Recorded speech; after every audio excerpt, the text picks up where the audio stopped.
Hello there, friends. Welcome to episode 52 of That One Gaming Podcast. My name is Colin, but I'm otherwise known as Delicious Morsels, and here with me today is Lucas, aka Carn9. How's Lucas doing today? I'm buried under two cats and a kid.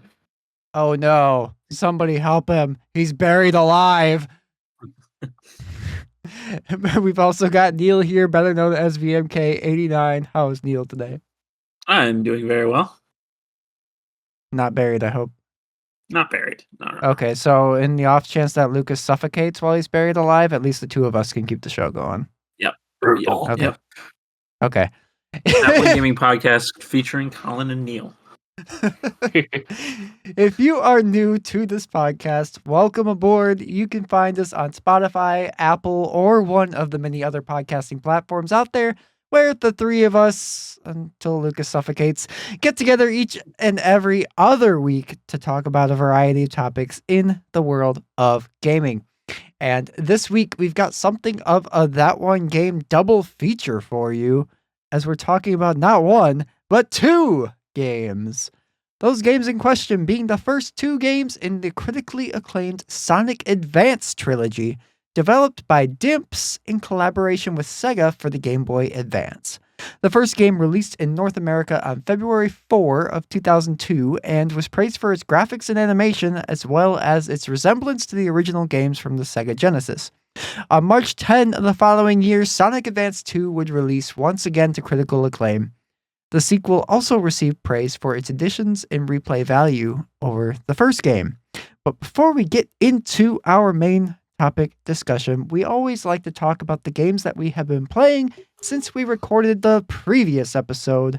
So, Lucas, what have you been playing? Well, I think kind of like the last episode we did. It's Sonic Advance 2, Sonic Advance 2, Sonic Advance 2, and Sonic Advance 2. It's a lot of Sonic Advance 2. It is a lot of Sonic Advance 2. Not going quite as all out as I did with Sonic Advance 1, but I'm doing playthroughs as every character. Rip. Except I'm using... I'm going to use a Game Shark code to get Amy unlocked because I didn't want to collect 7 Chaos Emeralds as Sonic, Cream, Tails, and Knuckles to unlock Amy. I think there was also probably a little bit of Sonic Advance 1 in there because I had some interesting technical difficulties while recording that can be chalked up to RTFM. So I didn't know how getting to Moon Zone worked properly. So I just kind of left BizHawk on its default recording setting of record from PowerOM with cleared save RAM for recording all of the Sonic Advance 1 characters. And then I got to Sonic and I was doing all of the Chaos Emeralds for that one so that I could go to the moon. Only to find out that you also have to have cleared the game with all of the other characters in order to get to the moon base. So, Boo. I dove head first into what they colloquially refer to as hex editing, even though it was all done in the text editor in plain text. Just kind of a holdover from like the older emulators that don't use text-based movie formats. So I manually resynced my Amy playthrough, my Tails playthrough, and the Sonic All Emeralds playthrough. So that was an experience. Welcome to behind the scenes. Yeah. Sounds terrible. Yeah. But, yeah, for convenience, I use BizHawk and other. That didn't sound convenient to me. Yeah, it wasn't really convenient. But, I mean, it saved me from doing 4 more playthroughs of Sonic Advanced 1. Did it? though? Because if you were recording just like a regular emulator in OBS, it would just have that save data. What? Because Yeah. your issue was arising from it deleting save data as you restarted the emulator for each playthrough, right? Only when I started recording is when it clears the save RAM, unless you specifically pick from the drop down. Interesting. Start from save RAM.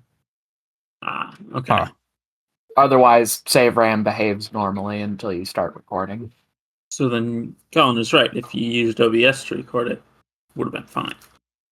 Yeah, but then I sacrifice the portability of being able to pause, stop, and start recording to an input file. Fair enough. Like I can just hit the emulator pause button, close my laptop at the end of my lunch break, and then pick up from where I was recording to an input file I mean, when I get home from work. I mean, OBS also has a pause button. Look, I've been using TAS emulators for well over, oh god, how long has it been? I want to say at least 2009. It's what I'm used to. And then I also don't have to worry about disk space either, because they are just like the input files are just that. It's a string of inputs in either hexadecimal or text. So the movies files themselves only take up kilobytes of space instead of gigabytes of space, and then I can just encode them on the emulator with my encoding codec of choice. You know, kind of like how you could record guitar with a DI box and then use that later to reamp it through the amp of your choice. I hate that comparison is accurate. Yeah. But also, Neal, what have you been playing? Yeah. I've been also playing Sonic Advance and Sonic Advance 2. But Surprise! Yeah. also, I purchased Burnout Paradise Remastered for the Nintendo Switch. Cool. It was on sale for a couple dollars. I've heard the original is really good. Yep. It's basically the same game, just with the DLC included, and it's got some extra features for like working on a Nintendo Switch. Nice. Yeah, it's really good. A couple episodes ago, I was talking about Most Wanted, Need for Speed. Yeah. And this tickles a lot of the same itches that game tickled. Ooh. Huge open world. You can drive around. I honestly haven't done any races. Well, I've attempted a couple. I haven't won any races. Mm-hmm. I've just been driving around this huge map and finding the secrets. Keeps track of every single shortcut that you find. And then keeps track of every single billboard that you can smash through. And they put billboards all over the place, and you just have to find a way to get to it and drive through it. And you break it, you get a point. Nice. So I'm super enjoying that, just driving around, having fun, exploring the map. It's a very dense map, especially in some of the cities. There's so many places you can go. Is this the Burnout game that had the really cool crash mode? I think they I don't all think had so. they all had the crash mode. I think they just kind of built on it as the series progressed. Yeah. I Like, had there's- Burnout 3 back in the day for a little while. That's my experience with it. It was all right. There were things about it Yeah. I didn't like, so I didn't keep going with it. I had one of the Burnout games a while ago too. I don't remember what it was, but it was the PS2 era of Burnout. Mm-hmm.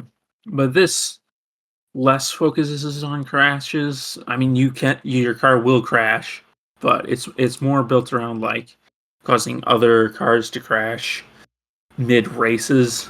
Mm. But yeah, the crash physics are still definitely there. Yeah, I'll have to put up. I recorded one pretty epic crash that happened to me on my Switch. To get that up on the Discord at some point. But yeah, highly recommend this. It goes on sale on this Nintendo eShop, and I imagine the Steam store as well, very frequently. So it's a good game to pick up if you like open world driving games. But Colin, what about you? What have you been playing? Still playing Final Fantasy 14. Mm-hmm. Yeah. I finished Shadowbringers last night. You sure did. And it was amazing. Instantly one of my favorite stories from the entire franchise. I don't know exactly where I put it, but it's definitely top 10. Dang. Wow. It's very, very good. Emmett Selk, the main villain in Shadowbringers, is in my books, he's the best villain in the entire damn franchise. And it sucks that he is in an MMO that a lot of fans of the franchise will just never really get to experience because they're scared of the commitment of an online multiplayer game. But he's really good. I mean, He kind of falls into the sympathetic villain type trope in a way. But the way they wrote his character is so good. He's just got this like great like sarcastic attitude and stuff. He's always like like talking shit to your party and stuff like that and all that. Like he plays a pretty big role throughout the expansion too. Like he's constantly around, and the way they handle it is like really, really cool. And the final dungeon was really fun. The cutscene that happened after the final dungeon, like before there's the final dungeon, and then the final boss fight at the afterward that you had to queue up with other players to do. But in between those was the most hype freaking cutscene I have ever seen in my life. It was incredible. Like the freaking theme song for this expansion starts playing in the background. It's just like, oh, it's so good. I love Final Fantasy 14. So now I am in the patch content between Shadowbringers and Endwalker. I haven't started it yet. I basically finished up the expansion last night, and then that was it because it was already encroaching on midnight by the time I was done with that. Yeah. So, but by the time this episode goes live, I'll probably have a good chunk of that. Actually, I will probably be in Endwalker by the time this episode goes live, just because we're recording this early. I'd believe it. So there's a possibility I might be done with Endwalker or very close to done with Endwalker by the time we record our next episode. I am gonna be caught up for Dawn Trail, and I'm so excited. And the best part is, like, I've been playing basically exclusively 14 since, I think it was like Easter Sunday when I started it back up. That sounds about right. And I've basically been playing exclusively 14, except for like minor breaks for like that one game stuff this week for this episode. And then I think I took a slight break for a couple days to play Hi-Fi Rush. But aside from that, it's like I've basically just been playing exclusively 14. I'm not sick of it yet. Like, it's just, I love it so much. Like, I have a freaking robot now that I can summon into battle to fight for me, and it's they showed off the new job actions that you're getting in Dawn Trail, and Machinist class gets freaking dual Gatling guns. And it looks like this big, like, mechanical construct that hovers above you while you're using that action. It's like firing missiles and stuff at the same time that you're, like, going all, like, yeehaw, brother, with your freaking Gatling guns. It's like doing your best impression of the Serpent mobile suit from Mobile Suit Gundam Endless Waltz. Yes. Yeah. Yeah. I can't wait for Dawn Trail. It's going to be so good. And they're doing a Mountain Dew collaboration now, too. So we're officially real gamers now, guys. You're what? At least 10 bottles deep now? I'm 10 bottles deep now.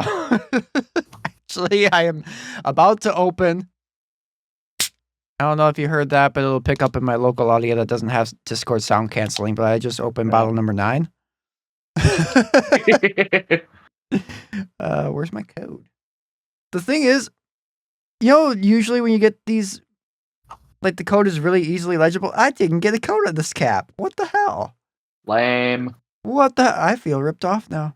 Yeah. That just happened live on air, folks. I got ripped off for a code by Mountain Dew. I've been lied to. I should sue them. Anyway. Send a tweet to PepsiCo. Yeah. Yeah. Where's my code? But yeah, just like quick whip up a Photoshop of the dude where's my car poster. But yeah, like the regular Mountain Dews, it's really, really hard to read the codes. Like usually it's in like a pretty fairly easily read black ink on the bottom of the cap. And the regular Mountain Dews, I don't know what it is, like you just can't see it hardly at all. It's there, but you have to like get the light perfectly shown on it to read it and stuff. Yeah. And now this bottle of Livewire I just opened doesn't even have a code. What is this? Rip off. But yeah, there's an exclusive mount that you can get called the Mountain Zoo. It's this giant green bird. Nice. And then there's a whole bunch of stuff. They have a guy at Mountain Dew Gaming that is currently playing Final Fantasy 14 as part of the promotion, and his name is Big Sippin'. Oh man, he's just in the game as long as they're running this promotion, and he's like running dungeons with people and stuff, and he has his own house, and people are apparently like camping outside the house. That's great. It's really fun. Man, I can't believe I just got ripped off. Blasphemy. Anyway, yeah, Final Fantasy 14 is great, and I hate that people are so scared of commitment because it's an MMO when really you don't have to play exclusively Final Fantasy 14 for a month and a half like me, but if you do, it's a pretty good way to get caught up on it. Mm-hmm. But even still, it's like play an expansion, take a break, come back and play another one. It's like they are pretty reasonable lengths as far as RPGs go. I mean, my game time at the end of Shadowbringers was about 43 hours. So that's a reasonable RPG length. Yeah. So, I mean, and in between that, I did spend some time doing some other things like that, but that was pretty much majority game time for Shadowbringers. Probably like give or take maybe 2 or 3 of those hours was just doing other stuff. Mm-hmm. But yeah, I mean, it's very reasonable length. So it's like, and I don't think any of them, I think A Realm Reborn took me about 35 hours. I don't know how long Heavensward took because I didn't clock myself on that, but Stormblood took me 27 hours. Mm-hmm. It's reasonable length stuff. There's just a lot of it back to back to back now, but once you're caught up, you're caught up. And then you don't have to do that. And then you can just not have to worry about it. Yeah. And like, just looking back at our Final Fantasy 14 channel, like you're only at 243 hours total for playtime, which... Yeah. And that is A Realm Reborn through Shadowbringers. Yeah. 243 hours. It sounds like a lot, but then you consider the fact that I played the base game and 3 expansions in that span of time. Mm-hmm. That's pretty reasonable. Yeah. It really is, like, I think I want to say that's probably about the average playtime of some of my PSO characters that I've just, like, ran episode 1 normal, 2 normal, 1 hard, 2 hard, 1 very hard, 2 very hard. So, like, that's a perfectly reasonable amount of time for something like that. Yeah. Plus, there's just so much other stuff that you can do as well. Like, I'm just doing main story until I'm caught up. Mm-hmm. So that way I'm caught up. But then there's like a bunch of different side quest chains and stuff. There's raids and stuff that I want to get into, and just all sorts of stuff that I'm just waiting until I'm caught up on the story to go and explore. Yeah. And I can't wait. So excited. Mm-hmm. But anyway, enough about that. Let's talk about Sonic. Yeah. Because we forgot to ask our viewers. Yeah. Oops. Early recording completely slipped my mind to put a hey listeners prompt out Oh, there. I didn't even realize that. Yeah. Yeah, I wasn't didn't thinking about it until this morning. I was like, oh, there's no hey listeners. Yeah, I didn't realize until I saw the outline doc and saw the oops under hey Oops. listeners. Yeah. We'll blame me for that one because Oops. we're recording a week early because I have plans with my parents for Memorial Day weekend. But also just like the holiday throwing our schedule off and stuff. Our schedule always, because we're a bi-weekly show, our schedule always gets weird with holidays. It sure does. So Yep. So blame the holidays. The holidays' fault. Yeah. But yeah. Wish we didn't have holidays. Yeah, then I get days off from work. Yeah. Days off are nice. We should get more. Anyway. We're doing 2 games this time because we're crazy. Yep. Mainly because I was like, Neal made a very valid case for it because they're pretty short games. Yeah. And Sonic Advance 1 is like an hour long. So I was like, okay, sure, why not? Let's do the first 2 games. Yeah. Yeah. And I enjoyed one of them. Neal, why don't you lead us in? Why Sonic Advance? Let lead us in here. Sonic Advance is the first Sonic game on a Nintendo console, or at least original game. I'm pretty sure it came out. Yeah, the Wikipedia page was saying something like it was released around the same time as Adventure 2 on the GameCube. Battle. Yeah. Yeah. But yeah, it's the first original game on a Nintendo console, and it goes back to Genesis style gameplay with not a whole lot of gimmicks or anything. Yeah, it's very stripped down compared to some of the spin-off games between the Genesis trilogy and now. Mm-hmm. Yeah, and it even feels stripped down, like going straight from Sonic 3 and Knuckles to this game. It definitely does not feel like Sonic 4, although for a long time, especially like when Sonic 4 came out, people said, oh, Sonic Advance was the original Sonic 4. I would not say that. Yeah. But it is a very solid game. It's got some issues, but yeah, you get 4 characters as Sonic games have gotten. Each new game introduces another playable character. So this time we have Sonic, Tails, Knuckles, and now Amy Rose. It's their first playable appearance, wouldn't it be? Nope, adventure. No. Oh, cool. It's hammer time. First playable 2D appearance. Right. Yeah. And she is interesting. Yeah, her gameplay is incredibly different from everyone else's. Yeah. It's kind of like a challenge mode. It really kind of is. She does not have the ability to do a spin jump, so she cannot jump on enemies. But she has her hammer, and so if you jump and she sort of stays upright instead of spinning, you can hit the B button on the Game Boy Advance, and you'll spin her hammer around her, and hopefully you'll hit the enemy if you time it right. It's hammer time.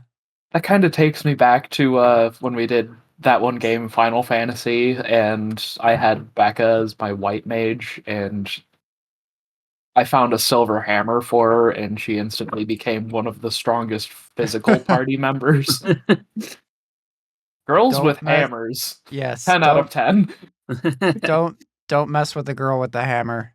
It's like Senna. Yeah. It's like Senna from Xenoblade Chronicles 3. She's like 4 feet tall, and she's got this giant hammer that's like the size of a freaking boulder. Yeah, it's definitely one of my like girl with hammer is one of my favorite genres. Where does Gotta she keep agree. Hammer space. it? Yes, that is the She- correct answer. She keeps it in her jeans pocket. In her female jeans pocket. She doesn't have jeans. She's just wearing a dress. Well, Well, I mean, the Scots wore kilts to dress- hide more knives dress- on their persons. dress-shaped jeans. What? I don't know. It made sense in my head. Okay. So, let's see. So Lucas already said he played all characters. Which was your favorite character, Lucas? Knuckles. Really? Okay. Yeah. Like Tails was fine in this game. But I found the being able to do like long distance horizontal glides to be a little more useful than the Tails copter. Yeah, I can see that. What about Especially the Rufflecopter?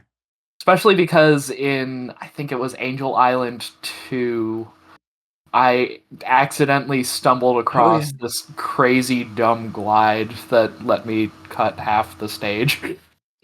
Damn. Yeah, I did like a leap of faith at the cloud platforms at the beginning of the level. Managed to miss all of the clouds. Oh no. So I panicked and went into a glide hoping that I would hit a wall eventually, and I did like halfway through the stage. I climbed up as high as I could and then glided the other way and landed on a platform that had a spring to like the lower route. It was great. Amy was definitely an experience though. Colin, did you do an Amy playthrough? I did not. I moved right on to 2 after I finished 1 after doing a Sonic playthrough. Yeah. What did you think of Sonic's playthrough? I liked it up until what was it? One of the last levels I remember was I think it was Egg Rocket where it got Was it Egg Rocket? yeah, I think it was Egg Rocket where it was like I didn't hate it. It just Egg Rocket was a very noticeable increase in difficulty from the previous levels. It's a And conceptually very cool level, but yeah, it's Mhm. kind of a frustrating one. It got very maze-like.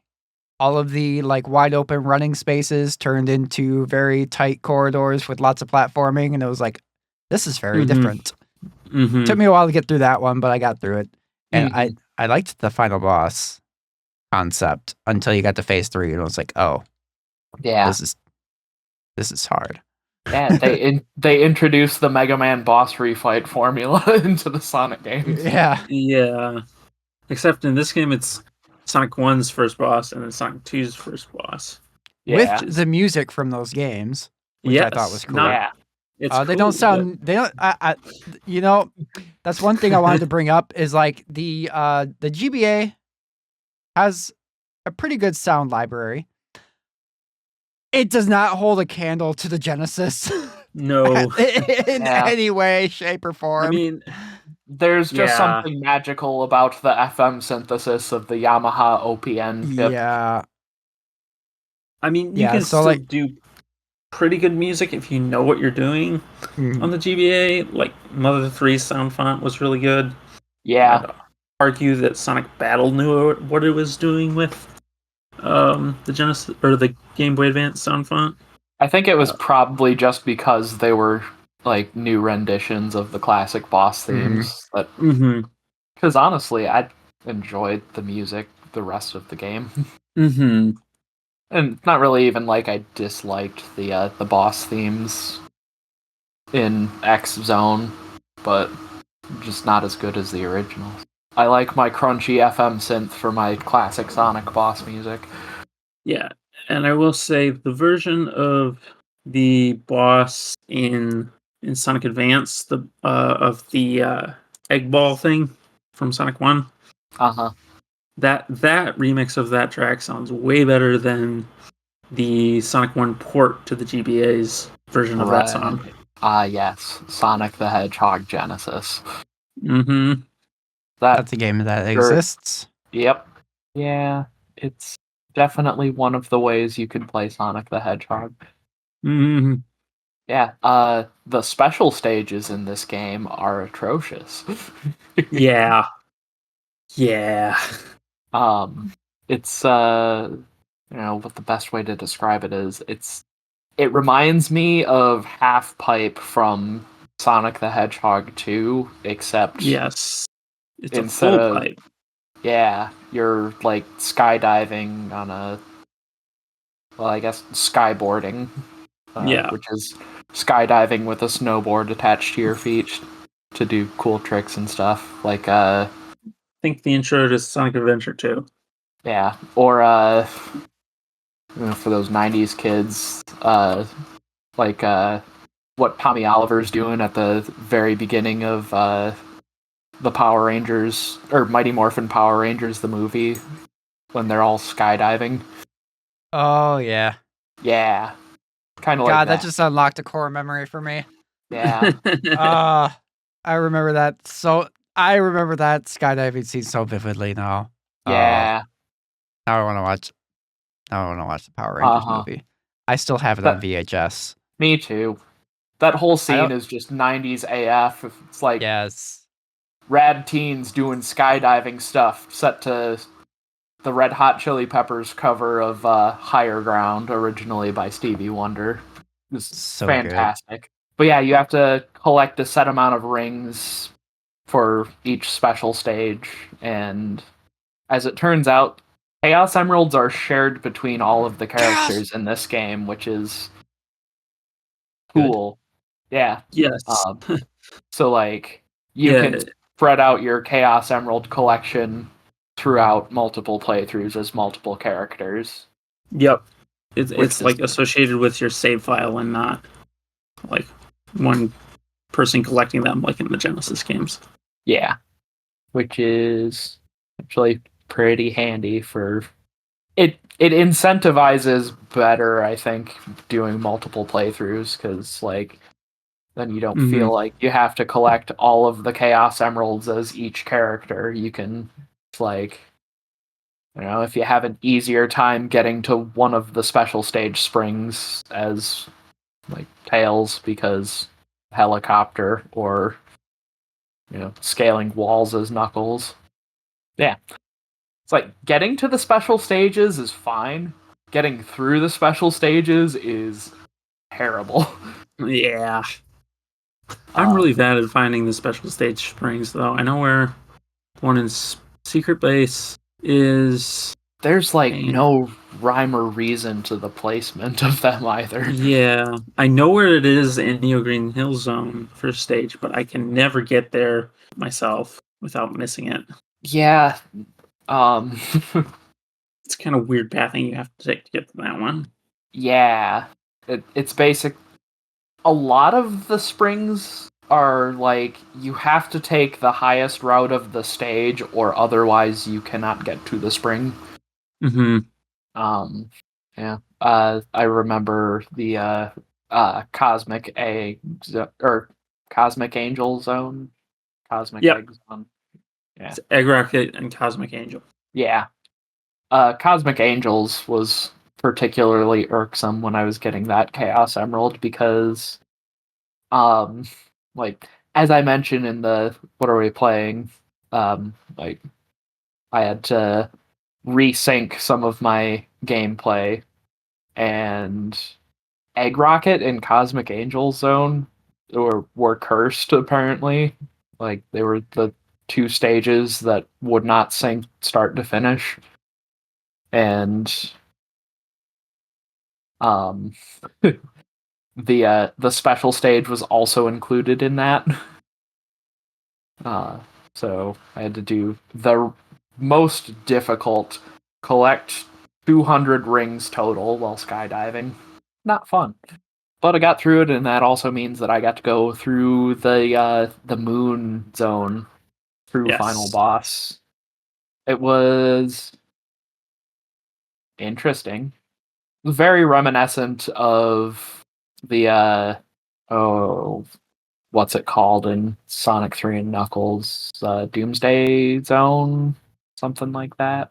It's like the final boss when you're like fighting him as Hypersonic. Right, this Doomsday Except Zone, yeah. yeah. Except you're instead of flying through space, you're running on the surface of the moon. And it's almost kind of a predecessor to all of the boss fights in Sonic Advance too. Yeah, a bit. Don't get me started on those. We'll get there. Yep. Overall, though, I enjoyed Sonic Advance a lot. Yeah, I really only have an issue with Cosmic Angel, and that third phase of the final boss. Yeah. I Yeah, the played final Egg Rock. third phase is rough. Yeah. RNG. Yep. Pray to RN Jesus. Yeah. You're gonna Yeah. need it. I took kind of a aggressive strat with that boss. I'd like wait for it to do like he'd pull the hand out and he'd try and punch you across the screen. I took on Tries to grab you. yeah.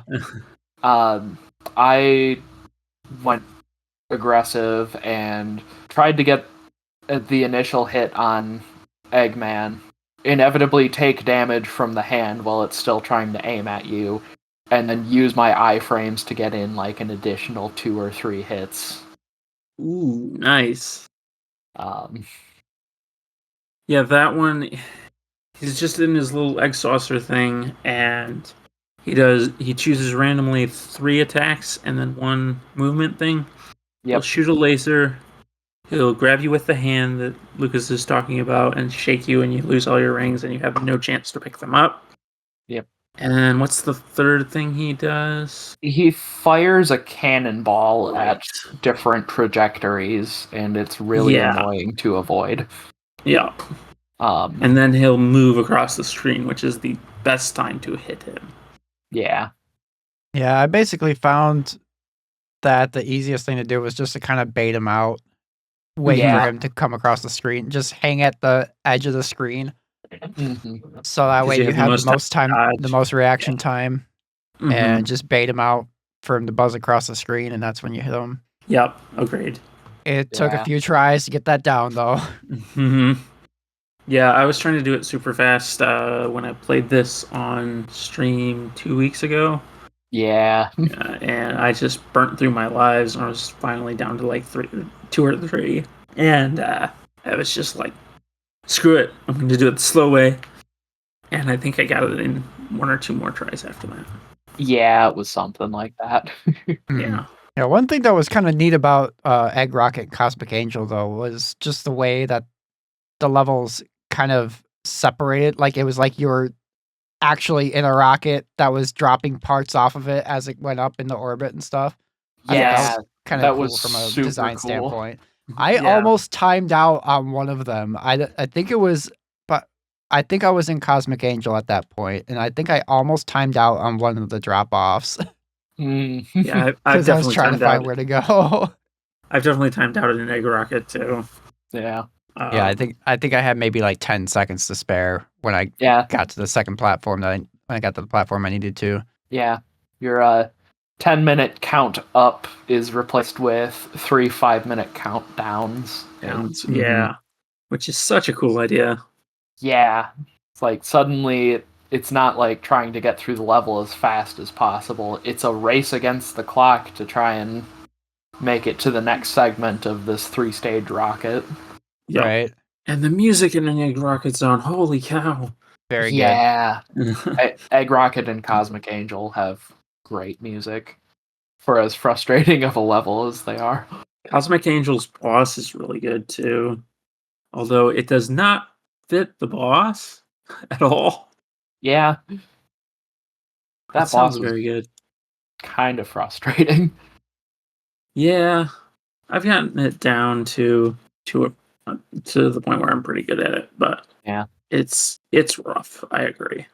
Yeah, like I had a lot of issues where I'd like make a jump over top of Eggman and land where I would think that it would cause him to flip his little car or right side up so you could hit him. But then like I either like too close to the cooldown for him being able to flip, or is too far away now. Oh, yeah, that one was kind of weird also because in order to flip him you had to bounce on the platform in a specific spot to push it down enough for it to flip him. Yeah, you have to be close enough to him. Yeah. And then if you do that while he is flipped right side up, like you're trying to jump your way over to him and you end up like slightly missing, you'll flip him back over as well. It's like, and he's got spikes on the bottom that you'll take damage and pry over. Yep. Yeah, the other bosses were fun though. Like, I like the hammer car in Neo Green Hill. Yep. Like the spring thing for I forget the name of the second zone. Secret base. Yeah. That one's neat. Secret base. What is Casino Paradise has the I don't like that one. Do you guys have issues with the bumpers one's not working neat. properly? Kind of like they usually do in like Casino Night Zone? I always They struggle were very hit and miss in this one. I always struggle with the bumpers in the pinball type stages. Yeah. I But would say in this one they were especially kind of touchy. And by touchy I mean more like they were just unresponsive. That's the word I'm looking for. You mean like they wouldn't bounce you as high? Well, I had trouble just getting them to work. That's what I'm saying. Interesting. I didn't have that issue. I would say they don't bounce you as high, but it's a little harder to control to your trajectory after you hit one. Yeah. I just try and avoid the pinball bumpers in the pinball stages in order to have a better time. Yeah. Like it's not a particularly good game, but if I want to play Sonic Pinball, I'd play Sonic Spinball. Right. Sonic Spinball. What did y'all think of Mechanicals? I know we're skipping. I forgot he was there because I was watching you stream that one night, and it's like, oh wait, it's Knuckles, but it's not Knuckles, and then he turns into a robot, and I was like, oh. And then when I got to it in my playthrough, I was like, oh, I completely forgot this was here. Like, I knew Knuckles was there, but I completely forgot he turned into a robot. Yeah. He is a robot the whole time. Yeah. But he starts out looking like Knuckles, and then all of a sudden he's a robot. Yeah. It's a cool reference, though, because early depictions of Knuckles, especially in Europe, Knuckles was more pink. Yeah. And had like yellowish gloves, like that first form of Mechanicals. Huh. Yeah.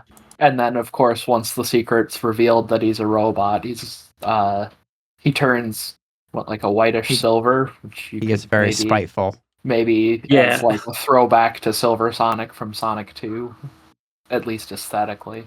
Silver Sonic doesn't puke missiles at you. Yeah.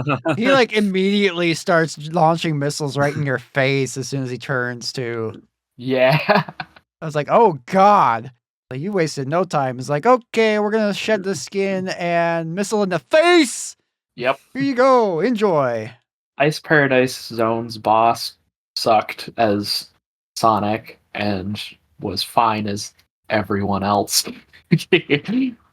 Oh yeah, that was the underwater one, right? Yeah. Oh yeah, that was a pain. Yeah, that one was rough basically only as Sonic because Knuckles can glide and swim. So you can Tails can get a couple hits in.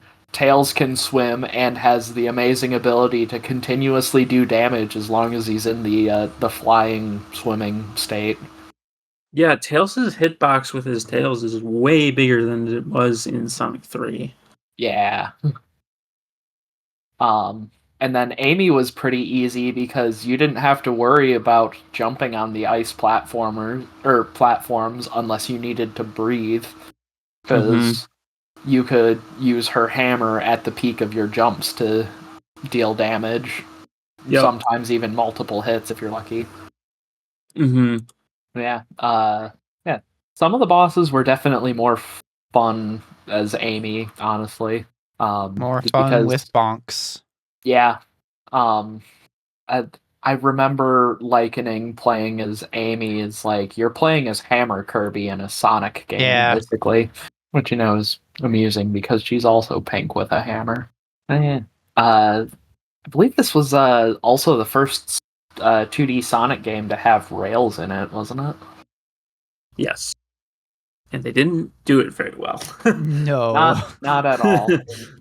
No, because the only way you can start the grind on the rail is you have to be on the very beginning of the rail. If you're anywhere past that initial spot, then you just fall right through it. And it's Yeah. also almost always a really short straight point, too. Uh-huh. Yeah, it made it hard to get a start on the rails. Yeah, and you have to hit the R button at the right time, too. It's too many steps. Mm-hmm. And then, like, a lot of them, in addition to that, you're not just, like, transitioning onto a rail or jumping up onto it. You're, like, launching blindly. And then, oh, there's a rail there. And before you had time to react, you've already gone past the flat point where you can get on it at. Yeah. And in the case of Sonic Advance, you could only use the rails as specific characters. Yeah. Hedgehogs specifically. Yep. It most likely has to do with Sonic Adventure 2 because that is also true of Amy and Sonic in Adventure 2 Battle in the multiplayer. Yeah, it's only the speed / hedgehog type characters that can grind. Yeah. Yep. Obviously, Shadow's not in this game. Yep. Although I will say, growing up, both these games, people said kids in my school would say, "Hey, if you beat Sonic Advance with all the Chaos Emeralds, you unlock Shadow." Shadow. I can see that. Yeah. This game is just perfect. Like, it was right in that era of playground rumors and stuff. So Yeah. I can see people doing that. Yep. Yeah. Those were the days. Yeah. Remember Mew being under a truck? I always remember. Yeah. I always saw online, like, seeing that you could unlock Sonic and Tails in Super Smash Bros. Melee, but in order to do so, you had to get, like, an absurd amount of KOs in the Cruel Melee. And, like, it's designed to be incredibly difficult AI characters that deal extra damage to you. Yeah. Speaking of Sonic and Tails and playground rumors, one that's actually true is you can have Tails follow you in this game. Yeah. With a cheat code? I think it's a cheat code in this one, right? It's like a Konami code. If you press the right buttons, it'll happen. Yeah. I believe it is you start on Sonic, you hit up on the D-pad, then go right to Tails, then down, right to Knuckles, hit L, right to Amy, hit R, and then right back to Sonic and hit A. Yeah, and it'll select them, and there'll be a little. Yeah, and then there will be a little ring chime, and that you'll know you did it right. Yep.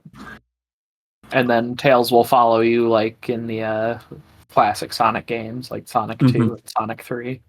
Yeah. Nice. Which I definitely did during my Sonic All Emeralds playthrough, because if I was going to play through all of those bonus or special stages in one playthrough, I wanted some extra help with the bosses at least. Yeah. Yes. Yep. He can't do any of the stuff he can in Sonic 3. Yeah. Well, at this point.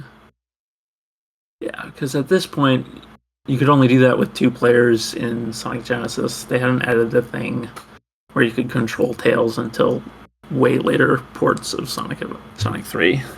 Yeah. I think we've just about covered everything there is to cover for Sonic Advance. Shall we move on to Sonic Advance 2? I think so. Yeah. Yeah. Yeah, I guess. I guess we can do that. Guys, I want to love this game so much. I want to, but it doesn't want to let me. Like, the first half of this game is so fun. Minus the Mhm. boss fights. The boss fights are another animal entirely. But like the stages are really fun. They're so fast, incredibly fast. Like so fast that Sonic gets a freaking like blur behind him because he gets going so fast. He starts running off the screen because he's Yeah. going so fast. Like this game, it has so many fun spots, and then you hit the second half of the game right at Sky Canyon. It's the fifth level where it starts. Yep. And then it Yeah. turns into blind jumps, bottomless pits, and they still had not figured out rails yet at this point. And I just disagree on the rails. they're better than the first game, Yeah. but you still have if you miss the flat spot, you just fall through the entire thing. Yeah. I have yet to clip through the ground into a bottomless pit as a character in Sonic Advance 2. Well, count yourself lucky because bottomless pits suck, Yeah. especially when you're blind jumping. Because with the Yeah. limitations of screen space of a Game Boy Advance, you're doing a lot of that.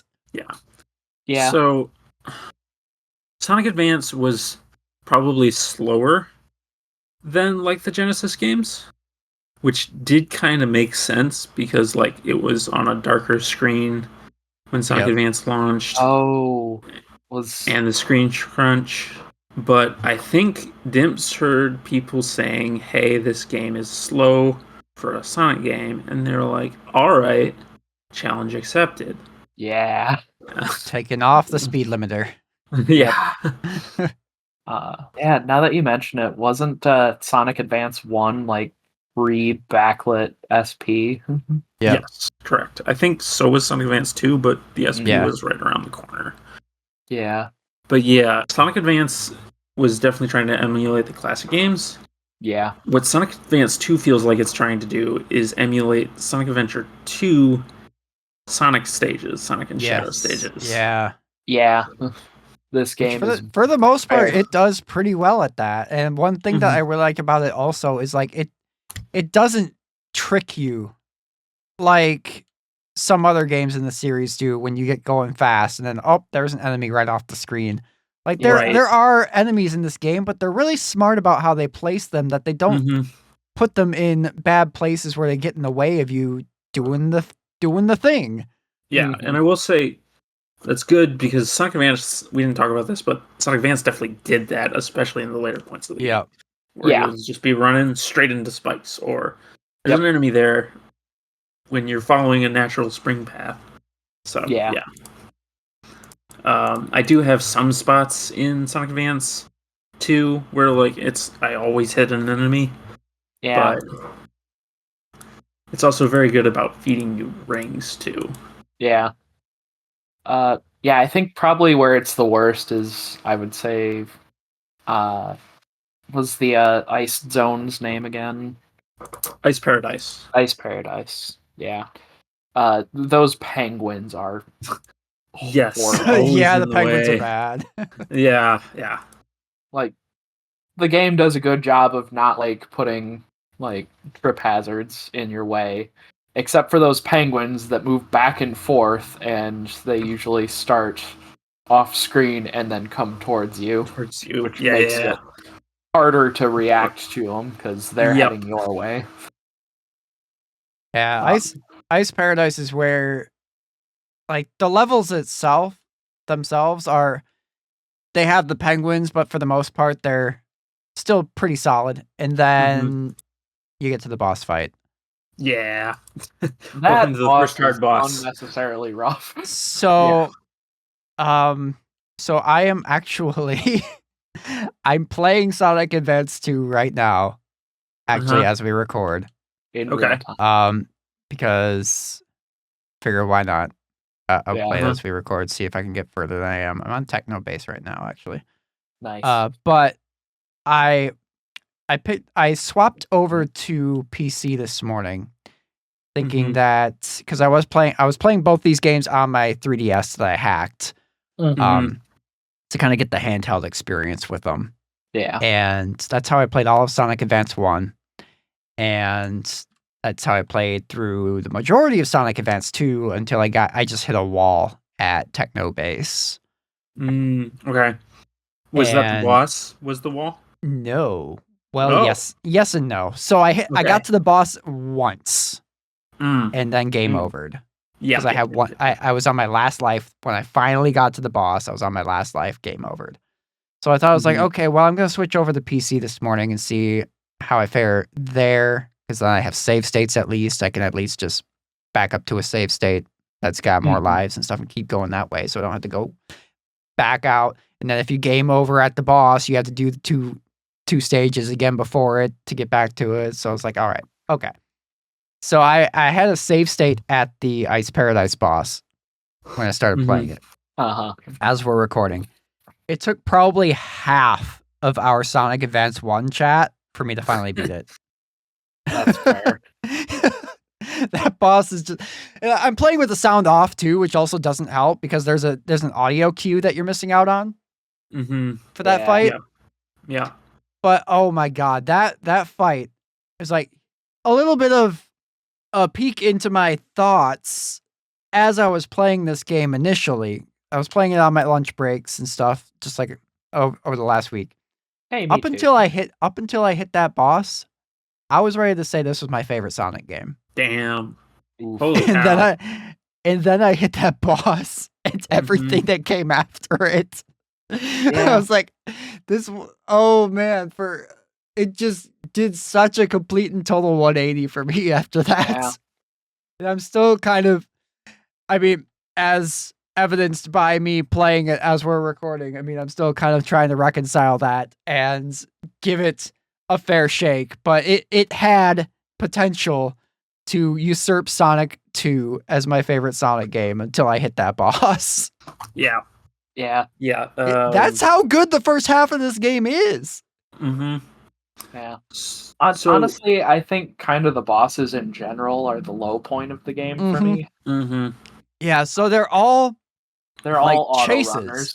Yeah, they're all Yeah. chases, and just because of the way that the motion physics in Sonic works, whenever you get hit, you slow down, and then you had to rev yourself back up to speed to get to it. And there's just this weird rubber banding every single time you get hit. In Yeah. addition to just like the boss mechanics themselves being frustrating. Yep. Yeah. And Now, also, you'd think that, like, okay, they're feeding me rings, this will be better. Yeah. But every Yeah. time you lose your rings, they all just go flying off the screen because you're moving. yep. Yep. And physics and all that. Yeah. So, like, yes, you'll pick up more rings, but they also You added just the have to annoying like thing. cross your fingers that a patch of rings will show up so you can Mhm. recover, or otherwise Mhm. you're about to get dead. And for a lot of the bosses, it's pretty easy to get rings again, but if you spend too long on one boss, if you get above 2 minutes, they'll slowly stop feeding you rings, which is brutal. Oh no. Oh. Did Yeah, not realize that. yeah.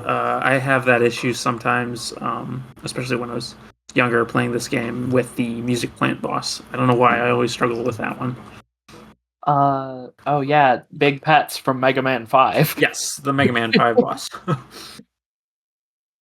It's the one where the discs of spikes come out and you have to jump through the center of the spikes, but they like move up and down and swap. Hmm. It's And rough. sometimes they'll pop out a cannon that'll block you Shoot. from jumping up or Yeah. shoot at you. They shoot at you, and if you try to jump through it, it'll damage the cannon. Eventually, you can break each cannon, but I think it's like 3 hits, not on easy mode. Yeah. You're better off just trying to be quick about it. Be quick Yeah. or be dead. Exactly. Thanks, Iron Maiden. Uh, I will Colin, say, have you- though, the boss fights are definitely where this game's new character shines. yes, yes. Have you tried out Cream yet, Colin? I have not. Try out Cream. Yeah. Highly Okay. recommend. She's really good. She's like Attack. yeah. She's sort of like a side grade to Tails, and honestly, I think she plays better than Tails does in this game. Like, she can do flying stuff by flapping her ears, kind of like Tails does with the Tails copter. Not for quite as long, if I remember correctly, but she also has a projectile attack in the form of launching her Chow cheese at enemies, and it's super good during boss fights because you don't have to get close at all. Interesting. Yep, you just have to like get them on screen, and Cheese will like home in on them. Cheese! I love that it's named Cheese. Cream cheese. I get it. Yeah. And Sonic. Cream is looking for her mother, who Eggman kidnapped as part of the story of this game. Yep. And her name is Vanilla. Yeah. Oh my god. She's full of desserts. Cream is also entertaining in that, like, she's like, there's just so much about her. It's like, wow, Cream predicted like the Gen Z TikTok Fortnite stuff. Her idle animation consists of flossing. Oh my god. Her rail slide animation is look ma, no hands.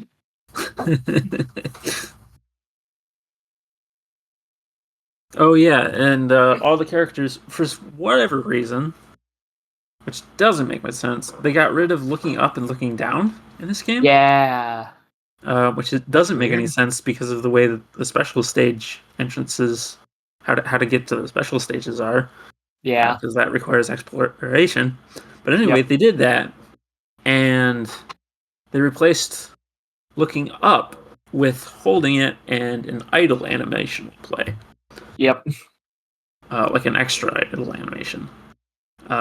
Cream's is ice cream, and Cheese will look at it while Cream is eating it, and Cream keeps turning her head, and Chow keeps moving back and forth. It's very cute. Yeah. And then Knuckles has the functional equivalent to Luigi's kick at the ground taunt. Yes. He starts shadow boxing, and the shadow boxing has a damage hitbox if badniks run into it. It's great. It's very satisfying to do that to the penguins if you end up on the edge of their path. And hold up and wreck their day once they get close. Yep. I think Tails just takes some nap. I'd believe it. Outside of Cream, though, I'm kind of underwhelmed with like all of the characters' unique actions in this game, aside from the R tricks. Speaking of R tricks, should we talk about the R tricks? We should talk about the R tricks because without the manual, you kind of find out the hard way that they exist. Because you get to a certain point where suddenly they're required. Yeah. And up to that point, you may not have ever touched the R button at a specific point. Yeah. I described it in our stream, I think last week. You get to Sky Canyon, and Sky Canyon is the point where the game holds a gun to your head and says, you have to know about R tricks. Yep. You have to know about R tricks. Yeah. Our tricks. Twix. And you're definitely right about, like, if you didn't read the manual, you wouldn't know about them. Because, like, we can thank my playthroughs of Sonic Advance for this one in not knowing how to properly access the Moon Zone. When I started doing Sonic Advance 2 playthroughs, I was like, I'm not going to chance it. I am going to read the manual so that I know what I am doing going into this game. Oh, that's a good idea. It paid off so much. Lesson learned. Yeah. Once you start implementing them in your gameplay, though, our tricks are super fun. Except for maybe Knuckles. Knuckles kind of got the short end of the stick in this game, I think. Yeah, but basically the way they function is like, you gotta be airborne somehow. Like you can't not off of like a jump, but off of like a ramp or something. A ramp or or a a spring or a Yeah. rail. Yeah, Mhm. anything that propels you upward. Without being in ball form. Yeah. Yeah. And then you just press R and a direction, and then whatever direction you press kind of has a little move it does. Like for Sonic, for instance, if you press R and up, he does like a little kind of like almost like a little leap upward reaching, kind of like he's reaching for Tails, and then Tails just kind of leaves him high and dry. Yep. And then like he does like a little spin dash type thing, not like a spin dash, but like a little A twirly spin. thing. Yeah. Spin attack. That's what I'm looking Except for. Like spin attack is what they call the insta shield in this Yeah. game, so it's not a spin attack. oh yeah. The insta shield or spin attack is so gimped in this game and the previous Yeah. one. I read that it's supposed to give you a temporary invincibility, like kind of like a parry almost. I don't buy it. Me neither. That's how it's supposed to work in Sonic 3. I didn't know it was how it was supposed to work in Sonic Advance. Yeah, I have yet to have the Insta Shield do anything useful for me in a Sonic Yes, Advance or me Sonic too. Advance 2 playthrough. Same.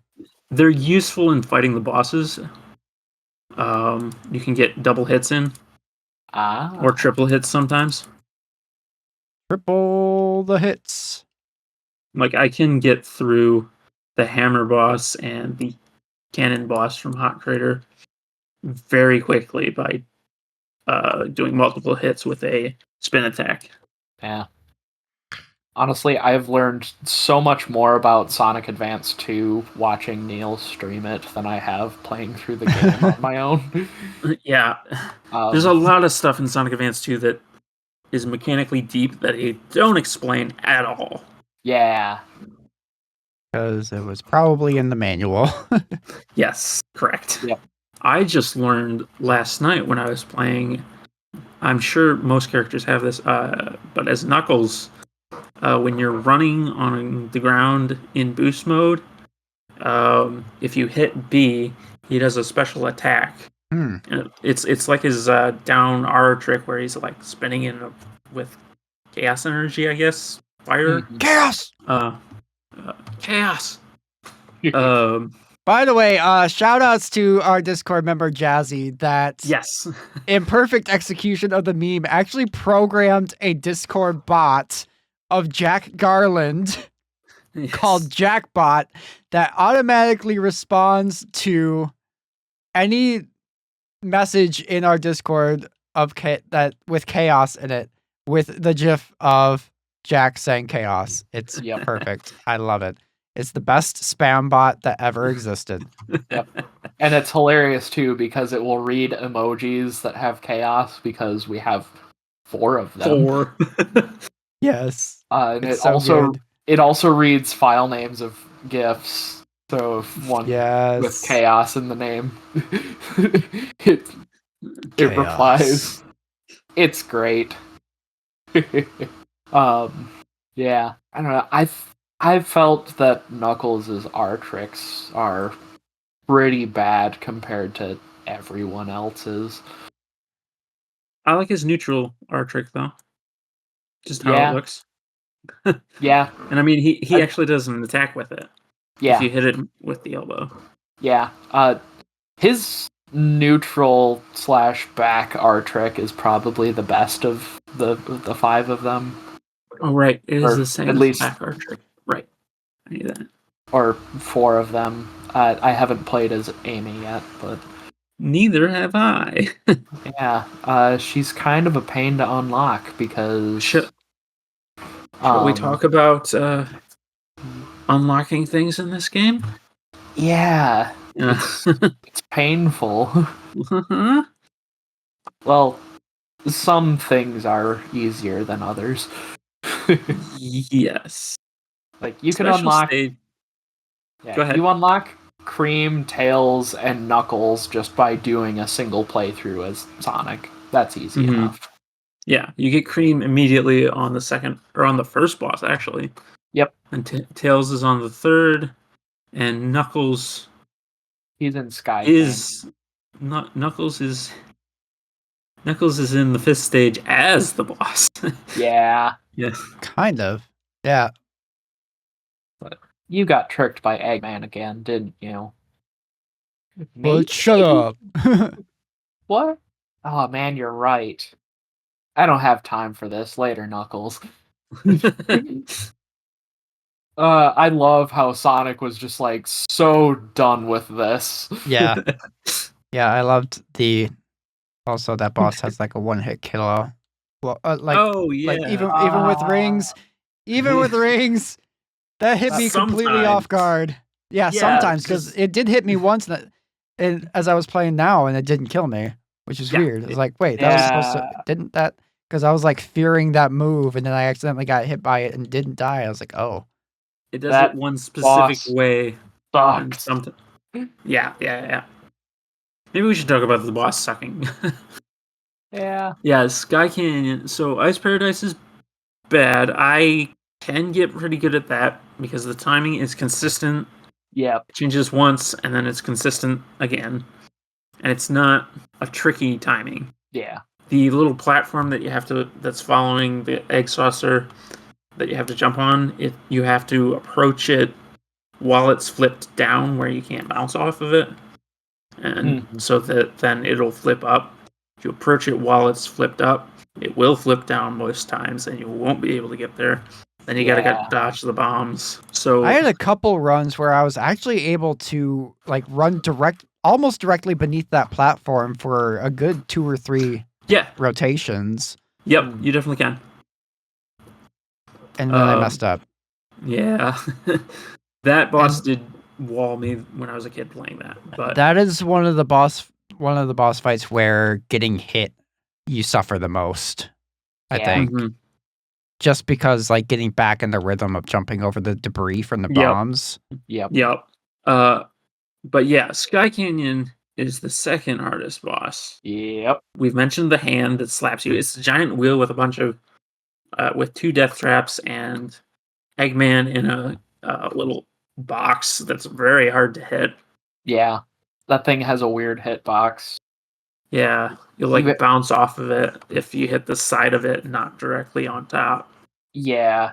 But it's got a laser that shoots you long range, so you can be at the very back where normally be safe in these bosses. Freaking laser beams. Yep. Fortunately, you can knock it out after 3 hits. But to do that, you have to deal with the other danger in addition to the laser, which is the hand that slaps you and kills you. Slapping. Yeah. Yep. These hands, come get them. Local pickup only. But it does all sorts of moves. Like one, it just kind of like spins the hand, the arm around, like it's flexing, I guess. That doesn't kill you. It's only like when that hand directly smacks into you and you're in the center of the hand that it kills you. Yeah. Yep. Slap. It's like Slapsgiving from How I Met Your Mother all over again. Yep.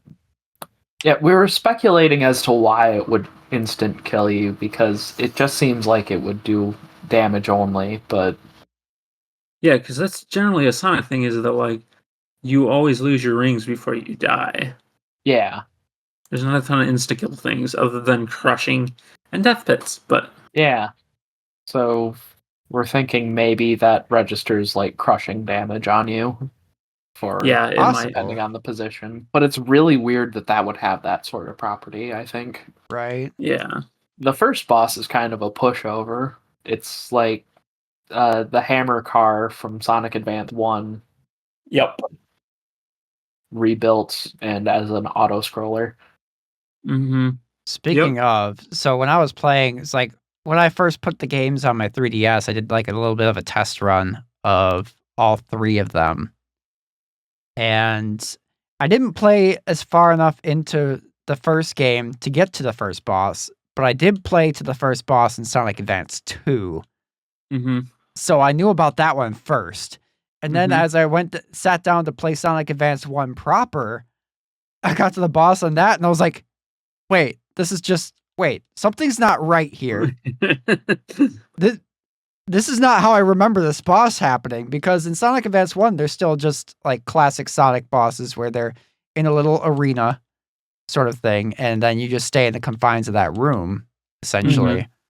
Where and then Sonic Advance 2 is like the auto running stuff. So I was like, why is this thing running off the screen and coming back on the screen and doing like the classic Sonic boss thing? This is not how I remember this boss fight going.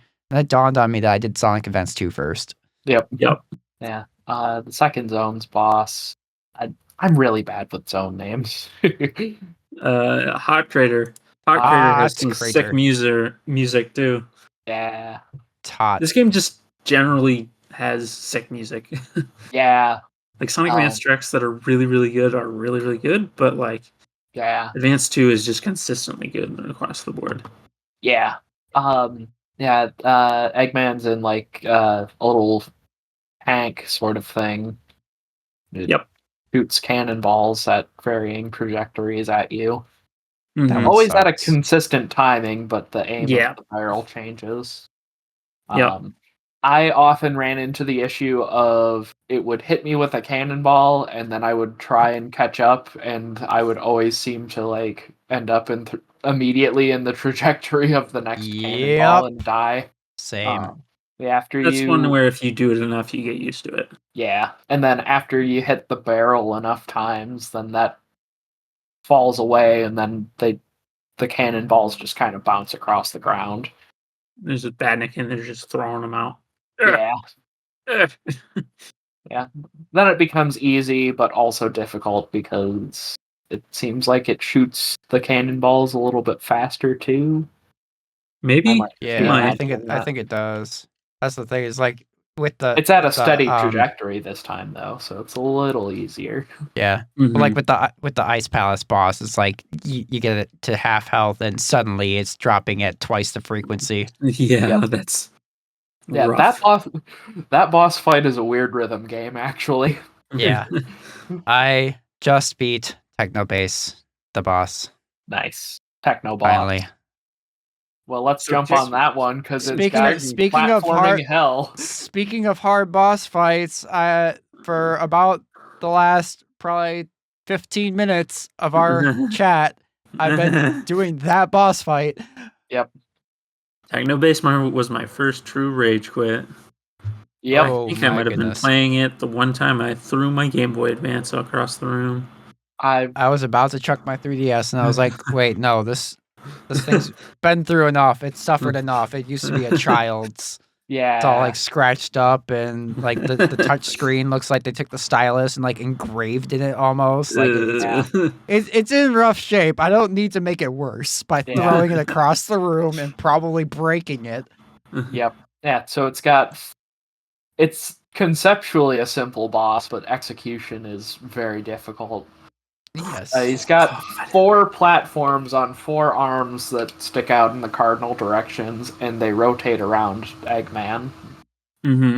And they're color-coded platforms, so like, say, the north and south platforms are silver, and the east and west ones are gold.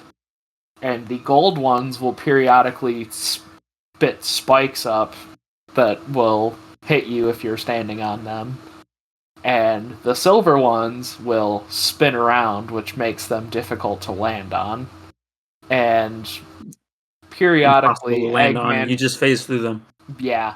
And then periodically, Eggman will fire a volley of energy balls at you. And they are relative to your height. Yeah. The way they're launched. So you can kind of jump around. They just home in on you. Yeah. Wherever you are. Yeah. So you just have to be where you weren't when they shot you. But it fires 3 in a row. Uh-huh. Yep. Which means you have to not It was be always in the third spot. one. It was always the third one that got me. Yep. Yeah, that boss is very difficult. What's really rough about it is that it is also RNG which type of platform form it moves first when you restart the boss. Yep. So you can't be like, okay, I'll jump on the gray platforms that spin first, because after you die once, that time, maybe the yellow spikes are the ones you have to jump on. Yep. Yeah. It's... Yeah. And then halfway through the fight, the rotation of the platforms reverses. Yep. which isn't that That's- big of a Yeah, it's gameplay not that big of a change. deal when It's the just platforms are something just hard to yeah. get on in the first place. Right. Now they're just Yeah. hard to get on in a different direction. But Yeah. now the trailing side of that is moving downward instead of upward, so you got to be a little quicker with your jumps. Mm-hmm. I will say all of these bosses, if you do it right, you can defeat them very quickly. Right. There were a couple Yeah. times, like you mentioned with Sonic's shield attack or whatever it's called. I was able to get like 4 hits in a Mhm. row. Yeah. Yeah, last But night the when I was problem is playing- that you run into sometimes with it is like you'll like be in the middle of bouncing off of it, and sometimes you'll like accidentally land on one of the platforms as it rotates Yes. around. That gets Yep. really annoying. Yeah. that hurt. That's rough. Or like But you yeah. hit him and he bounces you onto the gold platforms as he's putting the spikes up. Mm-hmm. Yeah, I actually beat the technical base boss in 8 seconds on my first try. What? That's nice. Yeah. That's basically What? like you got on a platform and then managed to jump and maintain a bounce on top of Mhm. Eggman. Yeah. I think I That's landed insane. on. Yeah. Yeah. I know. I don't think I've even managed something like that in the 4 playthroughs I've done so far. Wow. Yeah, and honestly, it didn't feel like, that was really skillful. Some skill was definitely involved, but a lot of that was just luck. Right. Yeah, I've found that a lot of the like your bounce trajectory off of the bosses seems very unpredictable. Mm-hmm. Definitely. Like Yep. sometimes you'll feel like you've made the same jump that you've previously had, but then instead of bouncing you across the screen, now you're getting in like 2 or 3 bounces on Eggman. Yeah, I think it's definitely worse with the bosses from this game because it is like moving and the physics are kind of wonky Yep. because Yeah. trying to equate that. Yeah, the physics of motion really mess it up. Yeah. Well, we hopped over the Music Plant Zone's boss to talk about the boss that Colin just beat. That boss is just Big Pets from, I think it's the Wily Castle of Mega Man 5. It's like Wily Castle 2, or... Yeah, it's Wily Castle 2, because all of the Proto Man Castle stages are Dark Man variants. Hold on, I'm looking this up. Yeah, I was gonna say you're the only one that's played Mega Man 5 here. You might have to elaborate. Well, Big Pets has 2 platforms that you have to, like, you shoot them to make them throw them at you across the screen, and you have to hop on those platforms in order to get in range of Big Pets' head to shoot it for damage. Whereas in this game, Eggman throws the spike discs at you automatically. Oh, right. Yeah. This is the one where you rescue Tails, I believe, right? Yep. Yeah, because he's got Tails is like the carrot on the stick.